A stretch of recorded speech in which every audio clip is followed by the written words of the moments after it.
이어서 이티콕입니다. 제삿날 임신한 아내가 전을 부치려 하자 남편이 말립니다. 아, 싫으니까 왜 왔어요? 저는 내가 붙여요. 자, 그러자 손윗동서와 시할머니까지 나서서 불편한 기색을 보이는데요. 아직 산 딸도 아닌데 전도 못 붙여요? 네 섹시 일 좀 시켰다고 반항하는 거냐?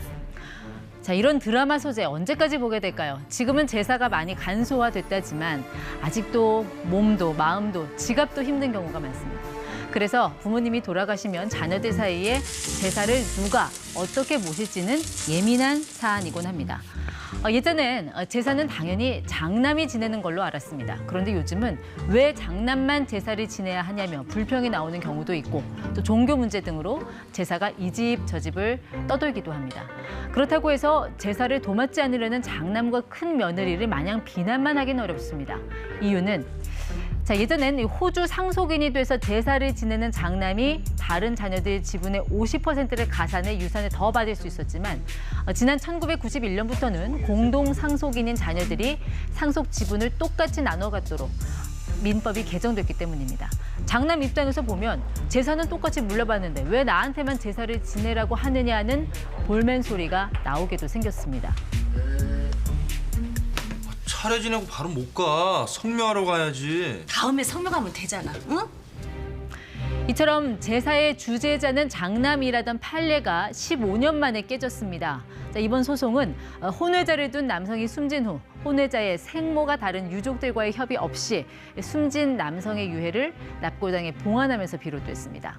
본처와 본처 사이에서 난 딸들이 아버지 유해를 돌려달라고 소송을 냈지만 1심과 2심에선 받아들여지지 않았습니다. 상속인 사이에 합의가 이루어지지 않았다면 장남이나 장손자가 제사의 주제자가 된다는 2008년 판례를 그대로 따른 겁니다. 그런데 지난 11일 대법원이 이 판례를 뒤집고 사건을 돌려보냈습니다.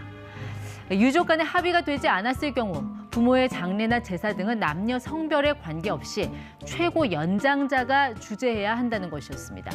꼭 장남이 아니더라도 딸이 나이가 더 많으면 제사를 지낼 권한을 준다는 것입니다. 장남, 장손자 등을 제사 주재자로 우선하는 건 성별에 의한 차별을 금지한 헌법 정신에 어긋난다는 게 대법원의 판단입니다. 이번 결정은 앞으로 명절이나 제삿날 풍경에 지금보다 더 많은 변화를 몰고 올 것 같습니다. 이미 아들, 딸 구별 없이 순번제로 제사를 모시는 집이 늘고 있고 여행지에서 약식 제사를 올리는 콘도 제사 혹은 호텔 제사도 익숙해졌습니다. 율곡 이인은 경몽요결에서 제사의 요체에 관해 사랑하고 공경하면 그뿐이라고 했습니다. 가난하면 형편에 어울리게 하면 되고 몸이 아프면 몸의 형편을 헤아려가며 제사를 지내면 되는 것이라고도 했습니다. 제사 주제자를 새롭게 규정한 2023년 5월의 대법원 판결. 율곡 선생이 살아있다면 어떤 반응 보였을지 궁금해지네요. 지금까지 이티콕이었습니다.